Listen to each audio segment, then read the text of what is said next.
ધોરણ 12 કોમર્સ વાણિજ્ય વ્યવસ્થા અને સંચાલનની અંદર પ્રકરણ નંબર 7 અંકુશ, જેની અંદર આપણે અગાઉ અંકુશનો અર્થ અને એની લાક્ષણિકતાઓ જોઈ હતી. આજે અંકુશનું મહત્ત્વ સમજીએ. અંકુશ એ સંચાલનનું મહત્ત્વનું સોપાન છે. સંચાલનના ઉદ્દેશોને સિદ્ધ કરવા અંકુશની જરૂર પડે છે. આપણે અર્થમાં જોયું હતું કે ભાઈ અંકુશ જે છે એ સંચાલનનું મહત્ત્વનું અંગ છે, અંતિમ સોપાન છે. સંચાલનના જે કાંઈ પણ ઉદ્દેશો છે, આપણા જે ધ્યેયો છે, એને સિદ્ધ કરવા માટે અંકુશની જરૂર પડે છે. અંકુશ વગરનું ઔદ્યોગિક એકમ સારથી વગરના રથ જેવું જણાય છે. ઔદ્યોગિક એકમ જે છે એની અંદર જો અંકુશ ન હોય તો એ સારથી વગરના રથ જેવું, એટલે કે ડ્રાઈવર વગરની ગાડી જેવું સંચાલન જે છે એ થાય જો અંકુશ ના હોય તો. એકમની બધી જ પ્રવૃત્તિઓ નક્કી કરેલી યોજનાઓ, આપેલી સૂચનાઓ અને નક્કી કરેલ સિદ્ધાંતો મુજબ થાય છે કે નહીં તેની ચકાસણી કરવાનું કાર્ય અંકુશ કરે છે. એકમની જે કાંઈ પણ પ્રવૃત્તિઓ છે એ નક્કી કરેલી યોજનાઓ મુજબ, આપેલી સૂચના મુજબ અને નક્કી કરેલા જે સિદ્ધાંતો છે, નક્કી કરેલા જે નિયમો છે એ મુજબ થાય છે કે કેમ એની ચકાસણી કરવાનું કામ છે એ અંકુશ કરે છે. અંકુશનો મુખ્ય હેતુ ભૂતકાળમાં થઈ ગયેલી ભૂલો અને ખામીઓ શોધી તેનું પુનરાવર્તન અટકાવવાનો છે. અંકુશની અંદર જે કાંઈ પણ ભૂતકાળની અંદર ભૂલ થઈ હોય કામ કરવામાં, એને અટકાવી અને એ ભૂલોને સુધારી લેવાનો ઉદ્દેશ જે છે એ અંકુશનો છે. હવે એના મહત્ત્વના મુદ્દાઓ જોઈએ કે ભાઈ ધ્યેય સિદ્ધિમાં મદદરૂપ. અંકુશ દ્વારા એકમમાં રહી ગયેલી ભૂલો અને ખામીઓ શોધીને સુધારાલક્ષી પગલાં ભરવામાં આવે છે. તેને કારણે યોજના પ્રમાણે બધી જ પ્રવૃત્તિઓ આગળ વધે છે. તેથી ધ્યેય સિદ્ધિનું કાર્ય સરળ બને છે. અંકુશની અંદર જે એકમની અંદર ભૂલો રહી ગઈ હોય અને ખામીઓ જે છે એને શોધવામાં આવે અને એને સુધારવામાં આવે છે, એટલે કે સુધારાલક્ષી પગલાં ભરવામાં આવે છે અને એને લીધે યોજનાની અંદર નક્કી કરેલા કાર્યો આગળ વધે છે, નક્કી કરેલી પ્રવૃત્તિઓ આગળ ચાલે છે અને આપણા માટે ધ્યેય સિદ્ધિનું કાર્ય છે એ સરળ બને છે. દેખરેખ રાખવાથી ભૂલોની ખબર પડશે અને એ ભૂલો સુધારી શકાશે અને આપણે આપણા ધ્યેય સુધી પહોંચશું. પ્રવૃત્તિઓ ઉપર અંકુશ.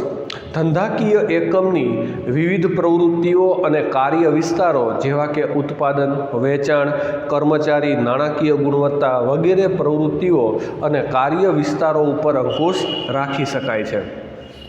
ધંધાકીય એકમની અંદર અલગ અલગ પ્રકારની જે પ્રવૃત્તિઓ થતી હોય, જેવી કે ઉત્પાદન, વેચાણ, બજારીય સંચાલન, કર્મચારી સંચાલન, નાણાકીય સંચાલન, ગુણવત્તા, આ બધી પ્રવૃત્તિઓ જે છે એના ઉપર અંકુશ રાખી શકાય છે અને જે કોઈ કામ છે એ વ્યવસ્થિત રીતે, સારી રીતે, સરળતાથી અને ઝડપથી પતાવી શકાય છે. આયોજન અસરકારક બને છે.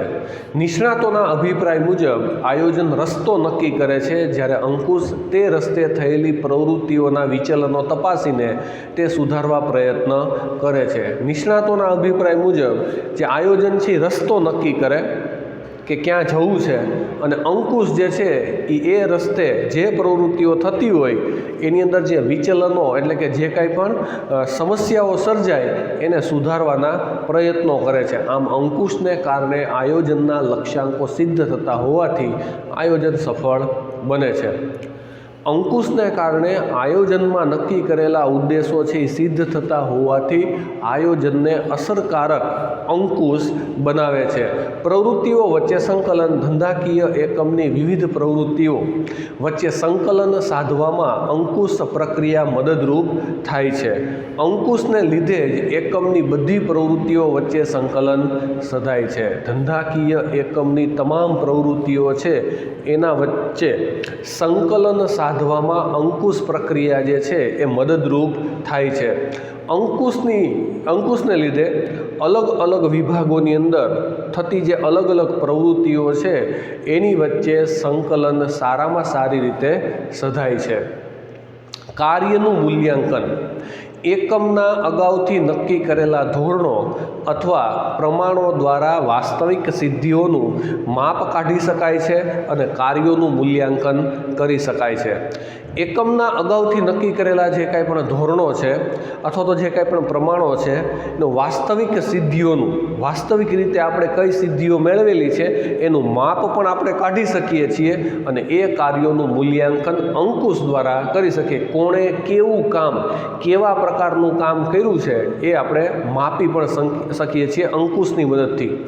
વિચલનો દૂર કરે છે. વિચલનો એટલે કે પ્રશ્નો, સમસ્યાઓ. અંકુશ એ સુધારાલક્ષી કાર્ય છે. તેના દ્વારા પ્રવૃત્તિઓમાં રહેલા વિચલનો તપાસવામાં આવે છે અને તેના કારણો શોધીને સુધારાલક્ષી પગલાં લેવામાં આવે છે. તેથી વિચલનોનું પ્રમાણ ઘટે છે. ધંધાકીય પ્રવૃત્તિઓ જે કાંઈ પણ થતી હોય એમાં વિચલનો તપાસવામાં આવે, ભૂલ તપાસવામાં આવે અને એના કારણો શોધવામાં આવે કે આ ભૂલ જે છે એ શેના હિસાબે થઈ. આ ભૂલ શોધી અને સુધારાલક્ષી પગલાં લેવામાં આવે છે, જેથી કરી વિચલનોનું પ્રમાણ ઘટે છે અને આપણને આપણા કાર્યની અંદર સફળતા મળે છે. સત્તા સોંપણી માટે જરૂરી. સત્તા સોંપણી માટે અંકુશ જરૂરી છે. કર્મચારીને કાર્ય સોંપાયા બાદ તેમની પર દેખરેખ રાખવાની જવાબદારી તેના ઉપરી અધિકારી ઉપર આવે છે. ઉપરી અધિકારી સત્તાની સોંપણી કરી શકે છે, પરંતુ ઉત્તરદાયિત્વની સોંપણી કરી શકતા નથી. સત્તા સોંપણી માટે વ્યવસ્થા તંત્રની અંદર સત્તાની સોંપણી કરવા માટે અંકુશ જરૂરી છે. કર્મચારીને કાર્યની સોંપણી થઈ ગયા બાદ તેના ઉપર દેખરેખ રાખવી જરૂરી છે. એ જવાબદારી અધિકારીની બને છે. ઉપરી અધિકારી જે છે એ સત્તા આપી શકે પણ ઉત્તરદાયિત્વ આપી શકે નહીં. બરાબર, એ તો કર્મચારી જે છે એનું જ ઉત્તરદાયિત્વ હોય કે એને સોંપવામાં આવેલું કામ જે છે એ વ્યવસ્થિત, યોગ્ય અને નિયમ મુજબ થાય. ભૂલોની શોધ. અંકુશમાં તાબેદારો કે કર્મચારીઓની થયેલી કામગીરીનું મૂલ્યાંકન કરવામાં આવે છે. તેમની કામગીરી પર દેખરેખ રાખવામાં આવે છે. પરિણામે અંકુશ દ્વારા તેમની ભૂલો, મુશ્કેલીઓ, ત્રુટીઓ અને વિચલનોને શોધી તેમને દૂર કરવામાં આવે છે, જેથી ભવિષ્યમાં તેમનું પુનરાવર્તન ટાળી શકાય. ભૂલોની શોધ. અંકુશમાં તાબેદારો કે કર્મચારીઓની જે થયેલી કામગીરી છે એનું મૂલ્યાંકન કરવામાં આવે. એ ઉપરાંત એની કામગીરી ઉપર શું કરવામાં આવે? દેખરેખ રાખવામાં આવે છે. પરિણામે અંકુશ દ્વારા એ ભૂલો જે છે એને શોધી શકાય, વિચલનો શોધી શકાય અને એને દૂર કરવામાં આવે, જેથી કરી એની એ ભૂલ, એની એ ત્રુટી ભવિષ્યની અંદર પાછી પુનરાવર્તન પામે નહીં. ટૂંકમાં કહીએ તો અંકુશ દ્વારા તમે તમારા કામમાં થયેલી ભૂલો શોધી અને એને ભવિષ્યમાં થતી અટકાવી શકો છો. લાંબા ગાળાનું આયોજન. લાંબા ગાળાની યોજનાઓના ઘડતરમાં અંકુશ મદદરૂપ થાય છે. અંકુશ પ્રક્રિયાને કારણે એકમની વર્તમાન પ્રવૃત્તિ અંગેની જે માહિતી પ્રાપ્ત થાય છે તેને આધારે લાંબા ગાળાના અનુમાનો કરી શકાય છે. લાંબા ગાળાની યોજનાઓ તમારે પાર પાડવી હોય તો એની અંદર અંકુશ છે એ મદદરૂપ છે. સૌ પ્રથમ તો એ યોજના ઘડતરમાં પણ અંકુશ જરૂરી છે અને એના કારણે વર્તમાનમાં આપણે જે પ્રવૃત્તિઓ કરીએ છીએ એ પ્રવૃત્તિઓ અંગેની માહિતી પ્રાપ્ત થાય છે અને એના આધારે લાંબા ગાળે કેવા પ્રકારની આપણે પ્રવૃત્તિઓ કરવી એનો ખ્યાલ આવે છે. ટૂંકમાં કહીએ તો લાંબા ગાળાની પ્રવૃત્તિઓ કરવા માટે પણ અંકુશ જે છે એ જરૂરી છે. દોરવણીમાં મદદરૂપ. અંકુશ દ્વારા દોરવણીનું કાર્ય સરળ બને છે. અંકુશ કર્મચારીઓ ઉપર દેખરેખ રાખે છે, તેમને પડતી મુશ્કેલીઓ જાણે છે અને એ કાર્ય માટે એને માર્ગદર્શન અને દોરવણી આપે છે, જેથી નિર્ધારિત પદ્ધતિએ દરેક પ્રવૃત્તિ થાય. બરાબર, અંકુશ એ દેખરેખ રાખવાની પ્રવૃત્તિ છે. અધિકારીઓ દ્વારા કર્મચારીઓ ઉપર દેખરેખ રાખવામાં આવે અને એ દરમિયાન કામ કરવામાં જો કોઈ ભૂલ થાય, કોઈ વિચલન જણાય તો કર્મચારીને જે અધિકારી છે એ દોરવણી આપે છે, માર્ગદર્શન આપે છે, જેથી કરી ભવિષ્યની અંદર એની એ ભૂલ છે એનું પુનરાવર્તન થાય નહીં અને નિર્ધારિત પદ્ધતિએ આપણો જે નિર્ધારિત કરેલો ઉદ્દેશ છે, ધ્યેય છે, એ આપણે પ્રાપ્ત કરી શકીએ. કાર્યક્ષમતાનું બેરોમીટર.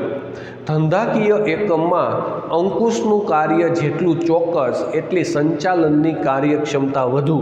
આથી અંકુશને સંચાલનની કાર્યક્ષમતા માપવાનું બેરોમીટર કહે છે. આપણા ધંધાકીય એકમની અંદર અંકુશનું કાર્ય છે જેટલું ચોક્કસ હોય એટલી જ સંચાલનની કાર્યક્ષમતા છે એ વધુ હોય. તેથી અંકુશને સંચાલનની કાર્યક્ષમતા માપવાનું બેરોમીટર પણ કહેવામાં આવે છે. આયોજન અને અંકુશ વચ્ચેનો સંબંધ. આયોજન એટલે ધ્યેય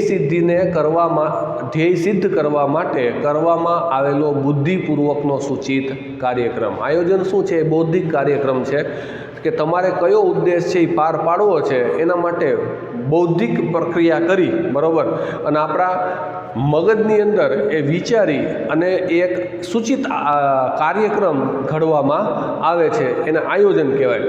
આયોજન એ ભવિષ્યમાં હાથ ધરવાની પ્રવૃત્તિઓના ધ્યેયનું સ્પષ્ટીકરણ કરે છે અને એ ધ્યેય સિદ્ધ કરવા માટે કઈ પ્રવૃત્તિઓ હાથ ધરવી, ક્યારે ધરવી અને કેટલા સમયમાં પૂરી કરવી પડશે, તે માટે કયા સાધનોની જરૂર પડશે તે અંગેની રૂપરેખા કે યોજના છે. આયોજન એ ભવિષ્યમાં કરવાની થતી પ્રવૃત્તિઓના ધ્યેયનું સ્પષ્ટીકરણ કરે છે.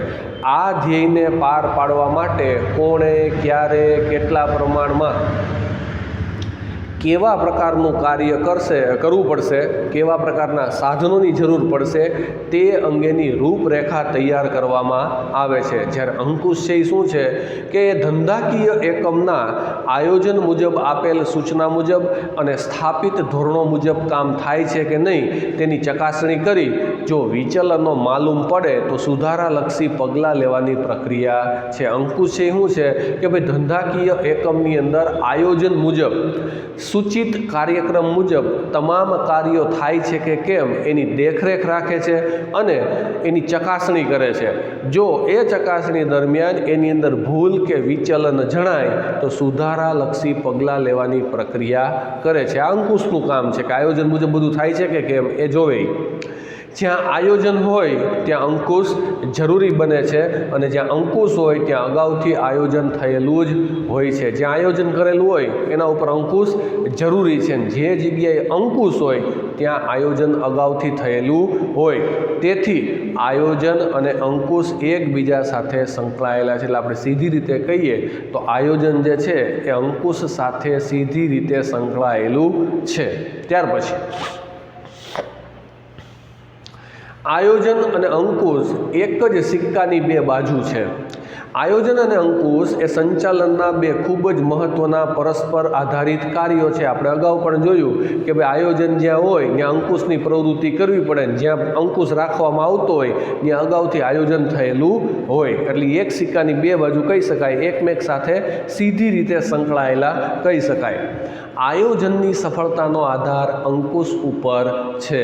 અંકુશ દ્વારા પ્રવૃત્તિઓમાં રહી ગયેલા વિચલનો શોધીને સુધારાલક્ષી પગલાં દ્વારા તેને યોગ્ય દિશામાં લઈ જવાય છે. આયોજનની સફળતાનો આધાર જે છે એ અંકુશ ઉપર છે.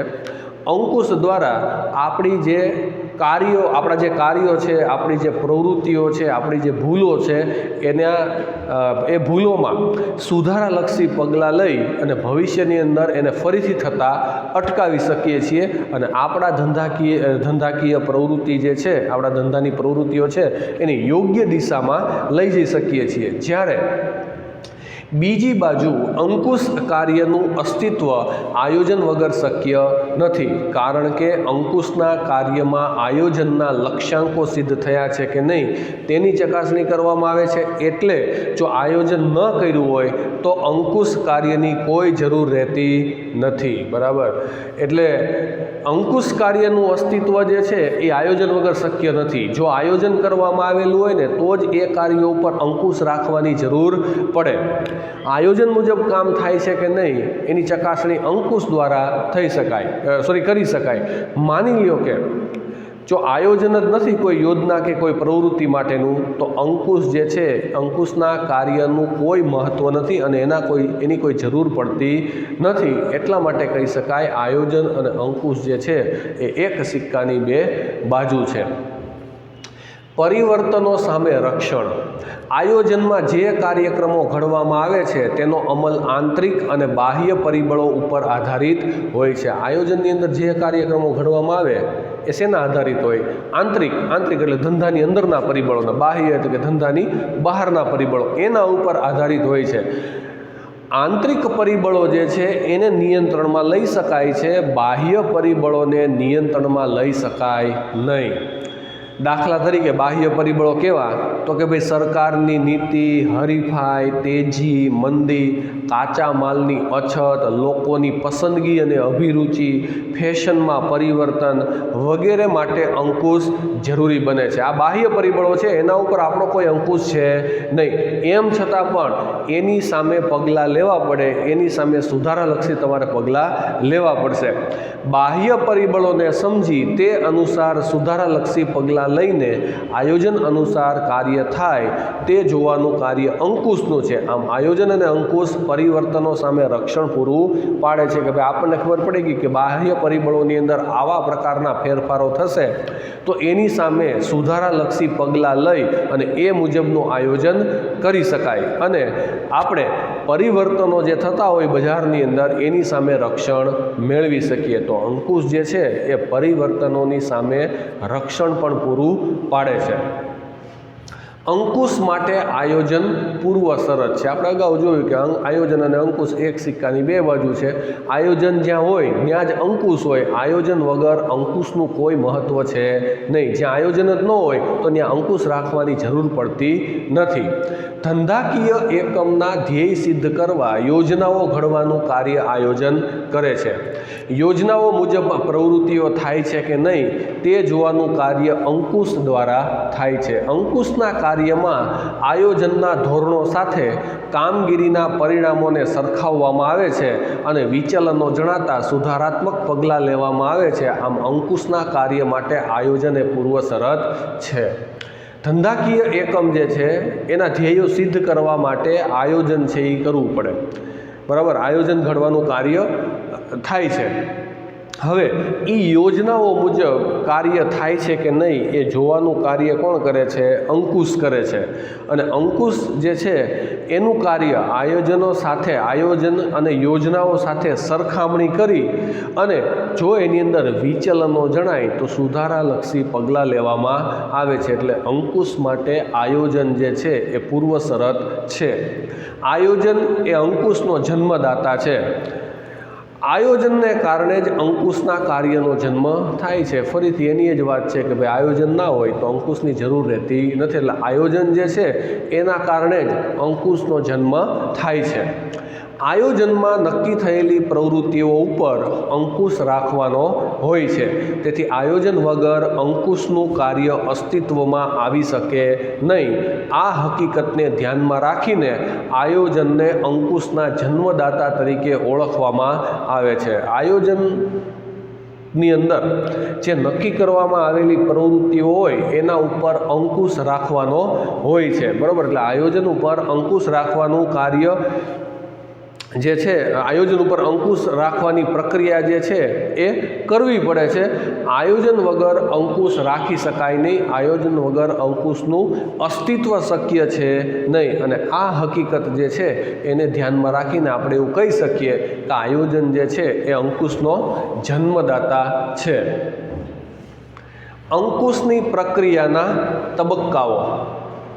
અંકુશ એ સર્વવ્યાપી અને સતત ચાલતી પ્રક્રિયા છે. દરેક ધંધાકીય એકમની આગવી વિશેષતાઓ હોય છે.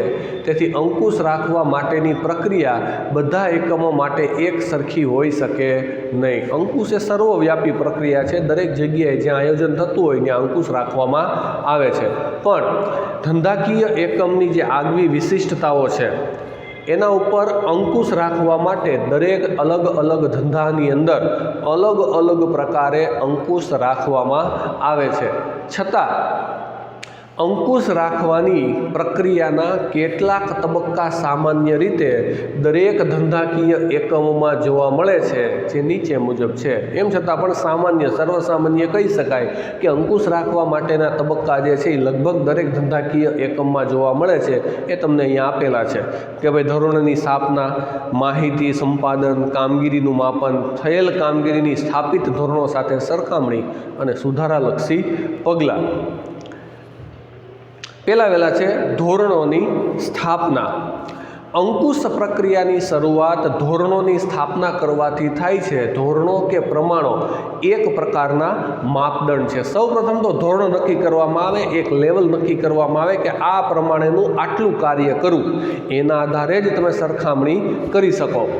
જેની સાથે થયેલ કામગીરીને સરખાવીને તેનું મૂલ્યાંકન કરવામાં આવે છે. આમ અંકુશનો આધાર પૂર્વ નિર્ધારિત ધોરણો છે. નિર્ધારિત ધોરણો મુજબ કામ થાય છે કે નહીં તે જોવાનું કાર્ય અંકુશનું છે. પહેલાં માપદંડ નક્કી કરવામાં આવે અને એ માપદંડ જે છે એ અંકુશનો આધાર છે. એ માપદંડના આધારે અંકુશ રાખવામાં આવે છે. અગાઉથી નક્કી કરેલા ધોરણો અને ખરેખર થયેલું કામ જે છે એને સરખામણી કરવામાં આવે છે અને એમાંથી પછી વિચલનો શોધવામાં આવે છે. નિર્ધારિત ધોરણો સંખ્યાત્મક કે ગુણાત્મક હોઈ શકે. આ ધોરણો તેમને પાર પાડવાના છે તેઓ સમજી શકે એવા સરળ હોવા જોઈએ. માપદંડો જે નક્કી કરવામાં આવે એ કાં તો સંખ્યાત્મક હોય અથવા તો ગુણાત્મક હોય. એ ઉપરાંત માપદંડ જે છે એ કર્મચારીઓ સરળતાથી સમજી શકે એવા સરળ હોવા જોઈએ.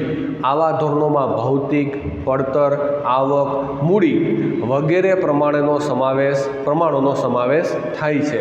આ ઉપરાંત નફાનો લક્ષ્યાંક, ઉત્પાદનનો લક્ષ્યાંક, ખર્ચનો લક્ષ્યાંક વગેરે હોઈ શકે. આવા લક્ષ્યાંકો લાંબા ગાળાના કે ટૂંકા ગાળા માટે તૈયાર કરવામાં આવે છે. આ જે ધોરણો નક્કી કરવામાં આવે એમાં નફો હોય, પડતર હોય, આવક હોય, મૂડી હોય, લાંબા અને ટૂંકા ગાળાના જે લક્ષ્યાંકો હોય એ નક્કી કરવામાં આવે છે. ધોરણોની પસંદગી ઉચ્ચ સપાટી સંચાલનથી થાય છે. ઉચ્ચ સપાટી સંચાલને કાર્ય કરતા જે મેનેજરો છે, બરાબર, એ આ ધોરણોની સ્થાપના કરે છે કે એની પસંદગી કરે છે. આ લક્ષ્યાંકો કર્મચારીઓને સમજાવવામાં આવે છે.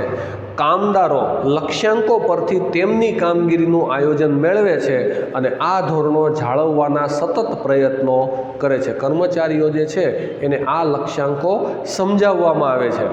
કામદારો જે છે એ લક્ષ્યાંકો ઉપરથી એમની કામગીરીનું આયોજન મેળવે છે અને આ ધોરણો જે છે એને જાળવવાના સતત પ્રયત્નો કરે છે. તો પહેલાં તો ધોરણોની સ્થાપના, સેટિંગ ધ સ્ટાન્ડર્ડ, માપદંડ નક્કી કરવામાં આવે. પછી માહિતી સંપાદન. આ તબક્કામાં થયેલ કાર્ય અને વાસ્તવિક પરિસ્થિતિ અંગે માહિતીનું સંપાદન કરવામાં આવે છે. માહિતી સંપાદન અંગત નિરીક્ષણ, મૌખિક અહેવાલ અને લેખિત અહેવાલ દ્વારા મેળવવામાં આવે છે. માહિતી સંપાદન એટલે કે માહિતી ભેગી કરવી. જે કર્મચારીને જે કામ સોંપવામાં આવ્યું હોય, જે માપદંડ મુજબ કામ સોંપવામાં આવ્યું હોય એ અંગેની માહિતી ભેગી કરવી કે ભાઈ કયા કર્મચારીએ કેટલું કામ કરેલું છે. હવે આ તમે દેખરેખ રાખવાથી, નિરીક્ષણ કરવાથી, મૌખિક અહેવાલ તૈયાર કરવાથી, લેખિત અહેવાલ દ્વારા મેળવવામાં આવે છે. ટૂંકમાં કયા કર્મચારીએ કયા વિભાગે કયું કામ કેટલું કર્યું છે એની માહિતી ભેગી કરવી એટલે માહિતીનું સંપાદન. કામગીરીનું માપન. પૂર્વ નિર્ધારિત ધોરણો પ્રમાણે જ કામ થાય છે કે નહીં તે જાણવા માટે થયેલા કાર્યોનું માપન જરૂરી છે અને આ પ્રકારનું માપન સંખ્યાત્મક કે ગુણાત્મક કે બંને રીતે હોઈ શકે. ત્રીજો તબક્કો છે કામગીરીનું માપન. કયા કર્મચારીએ કેવા પ્રકારનું કામ કરેલું છે. અગાઉથી નક્કી કરેલી યોજના મુજબ, પૂર્વ નિર્ધારિત ધોરણો મુજબ કામ થાય છે કે નહીં એની ચકાસણી કરવામાં આવે છે, એનું માપન કરવામાં આવે છે. આ કામગીરી જે છે એ સંખ્યાત્મક પણ હોય અને ગુણાત્મક પણ હોય. દાખલા તરીકે કર્મચારીને એક દિવસમાં 10 એકમ બનાવવાનું તમે કીધું તો કર્મચારીએ કેટલા એકમ બનાવ્યા એની અહીંયા માપન કરવામાં આવે છે. થયેલ કામગીરીની સ્થાપિત ધોરણો સાથે સરખામણી. અંકુશના આ તબક્કામાં ખરેખર થયેલી કામગીરી કે કાર્યોની માહિતી એકત્ર કર્યા પછી તેને સ્થાપિત ધોરણો સાથે સરખાવવામાં આવે છે. આ સરખામણી કરવાથી કેટલા પ્રમાણો સિદ્ધ થયા છે અને કેટલા પ્રમાણો સિદ્ધ થયા નથી તે જાણી શકાય છે. અંકુશનો આ તબક્કો છે એની અંદર સરખામણી કરવાની કે અગાઉથી જે નક્કી કરેલા ધોરણો છે એ પ્રમાણે ખરેખર કર્મચારીઓએ કામ કરેલું છે કે નહીં એની સરખામણી કરવામાં આવે છે. હવે સરખામણી કરવાથી આપણને ખબર પડશે કે હકીકતમાં કામ સિદ્ધ થયું છે કે નથી થયું, અથવા તો કેટલી ભૂલ પડી છે, કેટલા વિચલનો છે, કેવા કેવા પ્રશ્નો ઊભા થયા છે, એ બધી માહિતીની અહીંયા તમને ખબર પડશે.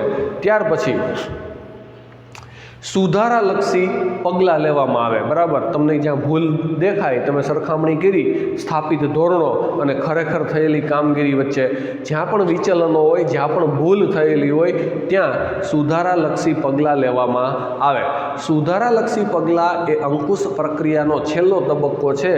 કાર્યનું મૂલ્યાંકન કરીને સ્થાપિત ધોરણો સાથે સરખામણી કરવામાં આવે છે અને વિચલનો જણાય તો તે દૂર કરવા સુધારાલક્ષી પગલાં લેવાય છે. આ માટે નીચે દર્શાવેલ 3 પૈકી કોઈ પણ યોગ્ય પગલાં લેવામાં આવે છે. તમે છેલ્લે સરખામણી કરો એટલે તમને ભૂલ જણાય, એ ભૂલ જે જણાય એની માટે તમારે સુધારાલક્ષી પગલાં લેવાના હોય અને ફરીથી એ ભૂલ ભવિષ્યની અંદર પુનરાવર્તન ન પામે એની કાળજી લેવાની હોય તો તમે સુધારાલક્ષી પગલાંથી 3 રીતે લઈ શકો. એમાં પહેલું, પરિસ્થિતિમાં ફેરફાર ન કરવા.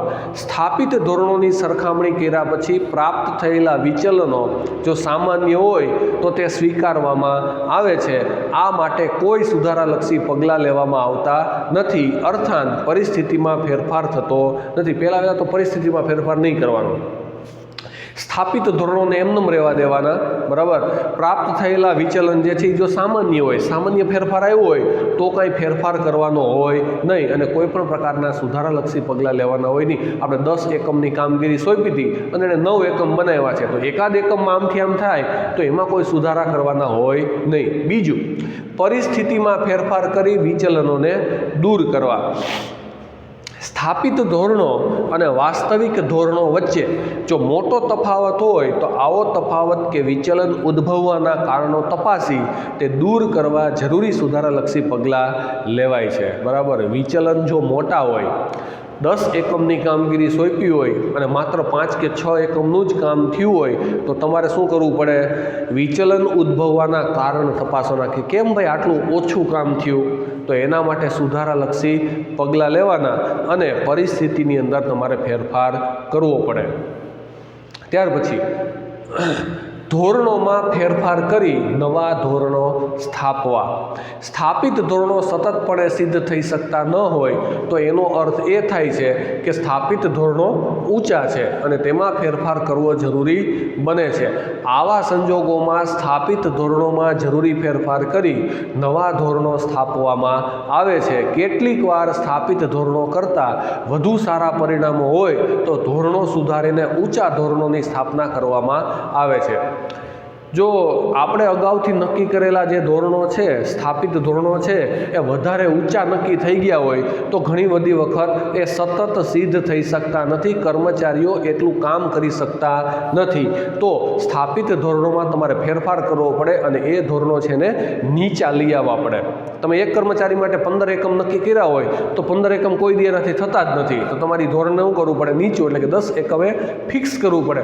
એનાથી ઉલટું, જો ધોરણો છે એ સારામાં સારી રીતે સરળતાથી સિદ્ધ થતા હોય તો તમે ફરીથી ધોરણોની અંદર સુધારો કરી અને એ ધોરણોને વધુ સારા પરિણામો મેળવવા માટે ઊંચા લઈ જવા જોઈએ.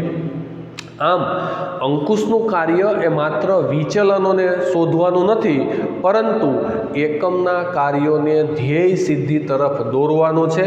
આથી અંકુશ એ વિધાયક પ્રક્રિયા છે. બરાબર, ખાલી વિચલનો શોધવાનું કાર્ય અંકુશનું નથી, પણ એકમના કાર્યોને ધ્યેય સિદ્ધિ તરફ લઈ જવાનું કાર્ય જે છે એ પણ અંકુશનું છે. અહીંયા આ પ્રકરણ જે છે એને આપણે પૂર્ણ જાહેર કરીએ છીએ.